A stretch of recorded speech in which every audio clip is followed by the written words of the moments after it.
Indoor വെച്ചേക്കുന്ന കുറച്ച് plants ആണ് കേട്ടോ ഞാൻ ഇന്നത്തെ വീഡിയോയിലിടുന്നത്. നമുക്ക് ഇതാണ് ഫസ്റ്റത്തെ ഫിലോഡെൻഡ്രോൺ ആണിത്. ഇതൊരു അത്യാവശ്യം നല്ല വലിപ്പമുള്ളൊരു പോട്ടിലായിട്ട് അത് വെച്ചേക്കുന്നത്. നമ്മളുടെ ഒരു ലിവിങ് ഏരിയയിലെ കോർണറിലാണ് സംഭവം വെച്ചേക്കുന്നത്. ഈ പോട്ടിനേക്കാൾ ഭംഗി നമ്മുടെ ചെടി നിൽക്കുന്ന ആ ഒരു വലിപ്പം ഉണ്ടല്ലോ. ചെടിയുടെ ലീഫൊക്കെ ഭയങ്കര വലിപ്പത്തിൽ ഞാൻ മുന്നത്തെ വീഡിയോസിലൊക്കെ ഈ ഫിലോഡെൻഡ്രോൺ കാണിച്ചിട്ടുണ്ട് കേട്ടോ. അപ്പോൾ പുള്ളിയിൽ നമ്മുടെ ഒരു കോർണറിൽ വെച്ചപ്പോൾ ആ ഒരു ഏരിയ തന്നെ ഭയങ്കര ഭംഗിയായിട്ട് നിൽക്കുകയാണ്. ഇപ്പോൾ 1 മന്ത് ആയതിൻ്റെ ക്ഷീണമൊക്കെ മൂപ്പർക്ക് ഉണ്ട്. എന്നാലും ഇടയ്ക്ക് നിലയ്ക്കൊക്കെ ഞാൻ ഇതിനടുത്ത് പുറത്ത് വയ്ക്കാറുണ്ട് കേട്ടോ. അത്യാവശ്യം വെയിലൊക്കെ കൊള്ളിച്ച് ഇപ്പോൾ മഴ വരുമ്പോൾ മഴയൊക്കെ കൊള്ളിച്ച് നിൽക്കുന്നുണ്ട്. എന്നാലും ചെറിയൊരു കരിച്ചിലും കാര്യങ്ങളൊക്കെ കാണുന്നുണ്ട് കേട്ടോ.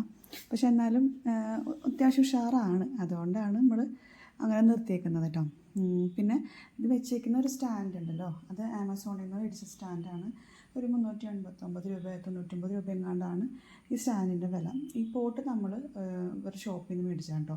പോട്ടിനെ കുറിച്ച് അറിയണമെന്നുണ്ടെങ്കിൽ നമ്മളോടൊന്ന് കമൻറ്റ് ചെയ്താൽ മതി. നല്ല വലിപ്പമുള്ളൊരു പോട്ടാട്ടോ, നല്ല വെയിറ്റും ഉണ്ട് ആ പോട്ടിനെ. നല്ല പോട്ടാട്ടോ, അടിപൊളി പോട്ടാണ്. ഇപ്പോൾ അഥവാ ഈ പ്ലാന്റ് ഇല്ലെങ്കിലും ചുമ്മാ പോട്ട് വെച്ചാൽ നല്ല ഭംഗിയായിരിക്കുള്ളൂ കേട്ടോ. ഇനി നമുക്ക് അടുത്ത പ്ലാന്റ് കാണാം. ഇതാണ് കേട്ടോ അടുത്ത പ്ലാന്റ്. ഇത് നമ്മുടെ ചൈനീസ് ഡോൾ ഉണ്ടല്ലോ, ആ പ്ലാന്റ് നമ്മൾ മുന്നേ ഒരിക്കലും വാങ്ങിച്ചിട്ട് ഒരു നഴ്സറിയിൽ നിന്ന് വാങ്ങിച്ചിട്ടുണ്ടായിരുന്നു. അതിനെ കട്ട് ചെയ്ത് പ്രൊപ്പഗേറ്റ് ചെയ്തിട്ട് വേറെ കുറച്ച് പ്ലാന്റ്സുകളൊക്കെ ആക്കി വെച്ചിട്ടുണ്ട് കേട്ടോ. അപ്പോൾ അതിൻ്റെ ഒരു പ്ലാന്റിന് ഞാൻ അധികം കട്ട് ചെയ്യാതെ നിർത്തിക്കൊണ്ട് ബാക്കിയെല്ലാം നല്ല രീതിയിൽ കട്ട് ചെയ്തായിരുന്നു. എന്നിട്ട് അതിനെ ഈ സൈസിൽ ഹൈറ്റിലാക്കിയിട്ട് ഇത്രയും നീളത്തിലുള്ളൊരു പോട്ട്, ഇത് ഞങ്ങളുടെ ഒരു TV യൂണിറ്റിൻ്റെ ഏരിയയാണ്, ഈ ഒരു പോട്ടിലേക്ക് ഇറക്കി വെച്ചേക്കാം കേട്ടോ. ഇതിനെയും നമ്മൾ ഇടയ്ക്കൊക്കെ വെയിൽ കൊള്ളിക്കാറുണ്ട്.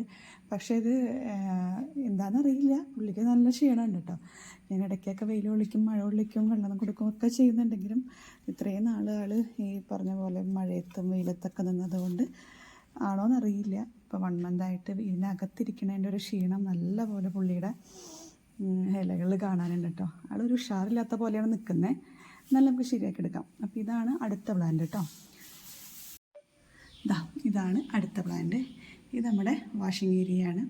അപ്പോൾ ഇതിനെ ഞാൻ ആമസോണിൽ നിന്ന് വാങ്ങിച്ചിട്ടുള്ള ഒരു പോട്ടിൽ ഡയറക്റ്റ് ഇറക്കി വെച്ചേക്കാം കേട്ടോ. പുള്ളിനെ ഒട്ടും വെയിലത്ത് ഇറക്കാറില്ല. മൂപ്പര് അങ്ങനെ സർവൈവ് ചെയ്യുന്ന ടീം ആയതുകൊണ്ട് തന്നെ അതൊരു പ്രശ്നമാവാറില്ല എന്ന് എനിക്ക് തോന്നുന്നു. ആൾ ഉഷാറാണ്. എനിക്ക് തോന്നുന്നു കൊണ്ടുവച്ചതിനെക്കാട്ടി ഉഷാറാണ്. അത്യാവശ്യം ക്ലേ ബോൾസൊക്കെ ഉണ്ട്. അതുപോലെ തന്നെ 2 സൈഡുണ്ട്. ഈ 2 സൈഡിലും നമ്മൾ വെച്ചിട്ടുള്ള പ്ലാന്റാണ് കേട്ടോ. ഇതിലെ ഇല കുറേ വരട്ടം ഇങ്ങനെ മഞ്ഞ കളറിൽ നിൽക്കുന്നുണ്ട്. പക്ഷെ എന്നാലും പുള്ളി ഉഷാറാണ്. ആ പോട്ടും എനിക്കിഷ്ടപ്പെട്ടു. ഞങ്ങളുടെ ഒരു വാഷിംഗ് ഏരിയയുടെ ഒരു തീം മൊത്തം ബ്ലാക്കും ഒരു ഐവറി കളറും കേട്ടോ. അപ്പോൾ അതിന് മാച്ച് ചെയ്തിട്ടുള്ളൊരു പോട്ടാണ്. മാത്രമല്ല ഹാൻഡ് വാഷും അങ്ങനെ എല്ലാവരും ബ്ലാക്ക് ഗോൾഡൻ അങ്ങനെ ഒരു തീമാണ് നമ്മുടെ വാഷ് ഏരിയ കേട്ടോ. അപ്പോൾ ഇതാണ് നമ്മുടെ മറ്റൊരു ഏരിയയാണ് കാണുന്നത്. ഇതിലും നമ്മൾ ഫിലോഡെൻഡ്രോൺ തന്നെ. എനിക്ക് ഈ കേളി ലീവ്സ് ഭയങ്കര ഇഷ്ടം. മറ്റേതിൻ്റെ പോലെ അങ്ങനെ ഭയങ്കരമായിട്ടുള്ള ബുഷിയായിട്ട് എനിക്ക് തോന്നിയില്ല. പക്ഷെ എന്നാലും ഈ ഒരു ഏരിയയ്ക്ക് അത് സൂട്ടാണെന്ന് തോന്നി. ഈ പോട്ട് ഞാൻ പറഞ്ഞില്ല പുറത്തുള്ള ഷോപ്പിൽ നിന്ന് മേടിച്ചതാണ്. അപ്പോൾ അതിനെ വെച്ചേക്കുന്നതും ആമസോണിൽ നിന്ന് വാങ്ങിച്ചൊരു സ്റ്റാൻഡാണ് കേട്ടോ. അതും നല്ല ഭംഗിയുണ്ട് ആ പോട്ട് കാണാൻ. അത് ഇത്തിരി ഹൈറ്റുള്ളൊരു പോട്ടാണ് കേട്ടോ. ഇതാ കണ്ടില്ലേ, ഹൈറ്റുള്ളൊരു പോട്ടാണ്. പുള്ളി ഇങ്ങനെ ചാഞ്ഞ് വരുന്നുണ്ട്. ഞാനൊരു കഷ്ണം പൈപ്പൊക്കെ വെച്ചിട്ട് അഡ്ജസ്റ്റ് ചെയ്ത് വെച്ചിട്ടുണ്ട് കണ്ടോ. ഇയാളെയും നമ്മൾ ഇടയ്ക്കെടുത്ത് വെയിൽ കൊള്ളിക്കാറൊക്കെ ഉണ്ട്, കാണിക്കാറുണ്ട്, വെള്ളം കാണിക്കാറൊക്കെ ഉണ്ട്, എല്ലാം ചെയ്യാറുണ്ട്. പിന്നെ കുറച്ച് പേര് എന്നോട് പറഞ്ഞു അങ്ങനെ സ്ഥിരമായിട്ട് പുറത്ത് വെച്ചിരുന്നിട്ട് ഉള്ള പ്ലാന്റുകൾ ഇൻഡോർ പ്ലാന്റ്സ് ആണെങ്കിലും ഇൻഡോറിലേക്ക് വെക്കുമ്പോൾ സ്ഥിരമായിട്ട് പുറത്ത് വെച്ചിട്ട് ഇൻഡോറിലേക്ക് വെക്കുമ്പോൾ അത് ചിലപ്പോൾ ഡാമേജ് ആയി പോകാൻ ചാൻസ് ഉണ്ട് എന്ന് പറഞ്ഞു. പക്ഷെ വലിയ പ്രശ്നമൊന്നും കാണുന്നില്ല. കാരണം അതേ കണ്ടോ, പുതിയ കൂമ്പൊക്കെ എടുത്തു, ലീഫൊക്കെ വരാനുള്ള പരിപാടിയിലാണ് ആളിരിക്കണത്. അപ്പം പിന്നെ വലിയ പ്രശ്നങ്ങളൊന്നും ഉണ്ടാവില്ല എന്ന് വിചാരിക്കുന്നു. ഇതിൻ്റെ ലീഫൊക്കെ തുടച്ച് വെക്കാറുണ്ട് കേട്ടോ വല്ലപ്പോഴൊക്കെയും. ഇപ്പോൾ കുറച്ച് ദിവസമായി തുടച്ചിട്ട് അതിൻ്റെയൊക്കെ ഒരു പൊടിയൊക്കെ കാണാനുണ്ട് കേട്ടോ. നമ്മെ ഇനി അടുത്ത പ്ലാന്റ് കാണാം. ഇതാണ് അടുത്ത പ്ലാന്റ്.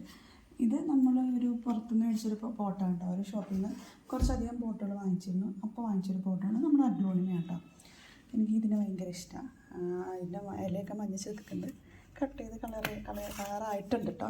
ഞാൻ അത് കൈയോടെ കട്ട് ചെയ്ത് കളഞ്ഞിട്ടുണ്ട്. അതിനും ക്ലേ ബോൾസൊക്കെ ഇട്ട് കൊടുത്തിട്ടുണ്ട്. നല്ല ഭംഗിയിൽ ഇതിൽ കുഞ്ഞു പ്ലാന്റ്സ് വാങ്ങിച്ചിട്ട് അതിനെ വലുതാക്കി എടുത്ത പ്ലാന്റുകളാണ് കേട്ടോ. ഇത് അത്ര വലിയ സൈസുള്ള പ്ലാന്റ് അല്ല, എന്നാലും ആ ഏരിയയ്ക്ക് നല്ല ഭംഗിയിൽ നിൽക്കുന്ന ടൈപ്പിൽ ഉള്ള പ്ലാന്റാണ്. പുള്ളിക്ക് മടക്കിയൊക്കെ വെള്ളം കൊടുക്കാറുണ്ട്. അപ്പോൾ ഇതാണ് അടുത്ത പ്ലാന്റ്. കേട്ടോ അടുത്ത പ്ലാന്റ്. ഇത് കുട്ടികളുടെ റൂമിൽ വെച്ചേക്കുന്നത് കേട്ടോ. അവരുടെ തീം തന്നെ ഒരു ബ്ലൂ ആണ്, ബ്ലൂവും വുഡൻ കളറുമാണ് തീം. അപ്പോൾ അതിനെ മാച്ച് ചെയ്തിട്ടുള്ളൊരു പോട്ട് വാങ്ങിച്ചു ഈ ഒരു പ്ലാന്റും വെച്ചു കേട്ടോ. നല്ല ഭംഗിയുള്ള ഏരിയ ആയിട്ട് രസമാണ് അവരുടെ റൂമിൽ ഇത് നിൽക്കണ കാണാൻ തന്നെ. അത്യാവശ്യം കുഴപ്പമില്ലാത്ത രീതിയിൽ മൂപ്പര് നിൽക്കുന്നുണ്ട്. പിന്നെ ഇത് കൊണ്ടുവച്ചപ്പോൾ തന്നെയും ഇതിൻ്റെ ലീഫൊക്കെ ചെറുതായിട്ട് ഇങ്ങനെ കരിഞ്ഞ് നിൽക്കുന്നുണ്ടായിരുന്നു. ഇതെന്തുകൊണ്ടാണെന്ന് എനിക്കറിയില്ല, എന്നാലും അത്യാവശ്യം നല്ല രീതിയിൽ നിൽക്കുന്നുണ്ട് മൂപ്പര്, ഉഷാറാണ്. അപ്പോൾ ഇതാണ് നമ്മുടെ റൂമിലത്തെ അടുത്ത പ്ലാന്റ്. ഇതിൻ്റെ ഇലകൾ കാണാൻ ഒരു പ്രത്യേക ഭംഗിയാട്ടോ. ഇതോ ബ്രഷൊക്കെ വെച്ചിട്ട് വരച്ച് വെച്ചേക്കുന്ന പോലത്തെ തരത്തിലുള്ള ഇലകളാണ് കേട്ടോ. ഇതിൻ്റെ പ്ലാന്റും ഞാൻ വാങ്ങിക്കുമ്പോൾ ഒറ്റ പ്ലാന്റ് ഉണ്ടായുള്ളൂ, പിന്നീടൊക്കെ പൊട്ടിമുളച്ചതാണ്. ഭയങ്കര ഹെൽത്തി അല്ല, എന്നാലും അത്യാവശ്യം ഹെൽത്തി ആയിട്ടുള്ള ഒരു പ്ലാന്റാണ് കേട്ടോ. ഇതിപ്പോൾ കിഡ്സിൻ്റെ റൂമാണേ. Money plant ജനാലയിൽ വെച്ചേക്കുന്നതാണ്. ഇത് പെന്നിവേട്ടിൻ്റെ പ്ലാന്റാണ്, ചുമ്മാ വെള്ളത്തിലിട്ട് വെച്ചതായിരുന്നു കേട്ടോ. ഇതൊരു പ്ലാന്റ് നമ്മുടെ അഗ്ലോണിമ ഒടിഞ്ഞു പോയിരുന്നു. അപ്പോൾ അതിനെ കൊണ്ടുവന്ന് ഞാൻ വെള്ളത്തിലിട്ട് വെച്ച് മാറിച്ചതാണ്. അപ്പോൾ അതിൻ്റെ ബാക്കിൽ ഈ സംഭവം ഉണ്ട് കേട്ടോ. ഈ ഒരു പ്ലാന്റ് ഉണ്ട് കേട്ടോ. ഇതിൻ്റെ വെരിഗേറ്റഡും ഉണ്ട്. ഞാൻ എല്ലാം കേടായി പോണേന് വിഷമം വിചാരിച്ചിട്ട് നമ്മളത് കൊണ്ടുവന്ന് വെച്ചതാണ്. പിന്നെ അതാ ഈ ഗ്രോഡൻഡ്രോൺ ഉണ്ട്. പിന്നെ ഇത് കണ്ടില്ലേ, ഓണത്തിന് നടാൻ വേണ്ടി ചെണ്ടുമല്ലിയുടെ തൈ മേടിച്ച് വെച്ചതാണ്, ഉണങ്ങിപ്പോയി. അതാണ് ഉണ്ടായത്. അപ്പോൾ ഇതാണ് നമ്മുടെ ജനാലകൾ കേട്ടോ. ഇതാണ് ജനാലകൾ. ഈ കാണുന്നതെല്ലാം നമ്മുടെ വർക്ക് ഏരിയയിലും ജനാലയിൽ വെച്ചേക്കുന്ന പ്ലാന്റുകളാണ് കേട്ടോ. എല്ലാം ചെറിയ ഗ്ലാസ്സുകളിൽ വെള്ളത്തിലിട്ട് വെച്ചേക്കുന്ന പ്ലാന്റുകളാണ്. കുഴപ്പമില്ലാത്ത രീതിയിൽ നിൽക്കുന്നുണ്ട് കേട്ടോ. ഇവരും അത്യാവശ്യം തിരക്കേടില്ലാത്ത. ഇത് കുറച്ച് ദിവസം മുന്നേ ഇട്ട് വെച്ചതാണ് കേട്ടോ. കുറച്ചധികം പ്ലാന്റ്സ് നമ്മൾ അവിടെ നിന്ന് കൊണ്ടുവന്നപ്പോൾ വെക്കാൻ സ്ഥലമില്ലാതായപ്പോൾ എല്ലാത്തിനെയും കുറച്ച് നിലത്തിട്ടതായിരുന്നു. അപ്പോൾ അങ്ങനെ വന്ന് കുറച്ച് പ്ലാന്റുകൾ എടുത്തിട്ട് മണി പ്ലാന്റ് ഉണ്ട്, ഫിലോഡൻഡ്രോണിൻ്റെ തന്നെ പ്ലാന്റ് ഉണ്ട്, എല്ലാത്തിനും ഇടയിൽ വെള്ളത്തിലിട്ട് വെച്ചു. അപ്പോൾ തിരക്കില്ലാത്ത രീതിയിൽ ഉഷാറായി വരും. അപ്പോൾ ഇത്രയൊക്കെയാണ് നമ്മുടെ ഇൻഡോർ പ്ലാന്റുകൾ വെച്ചേക്കുന്നത്. ഓരോ കോർണറിലും ഓരോ സൈഡിലൊക്കെ ആയിട്ട് വെച്ചേക്കുന്ന കുറച്ച് പ്ലാന്റുകളാണ്. ഇനിയും കുറച്ച് പ്ലാന്റുകൾ ഇൻഡോറിൽ വെക്കാനുണ്ട്, അറേഞ്ച് ചെയ്യാനുണ്ട്, അങ്ങനെ കുറച്ച് പണികളും കൂടി ഉണ്ട്. അത് സാവധാനം പതുക്കെ ഇങ്ങനെ ചെയ്യാമെന്നുള്ളൊരു പ്ലാനാണ്. അപ്പോൾ നിങ്ങൾക്കിത് ഇഷ്ടപ്പെട്ടിട്ടുണ്ടെങ്കിൽ നമ്മുടെ ചാനലൊന്ന് സബ്സ്ക്രൈബ് ചെയ്യാൻ മറക്കരുത് കേട്ടോ. എനിക്കറിയാവുന്ന രീതിയിലൊക്കെ ഞാൻ വീഡിയോ എടുത്തിട്ടുണ്ട്.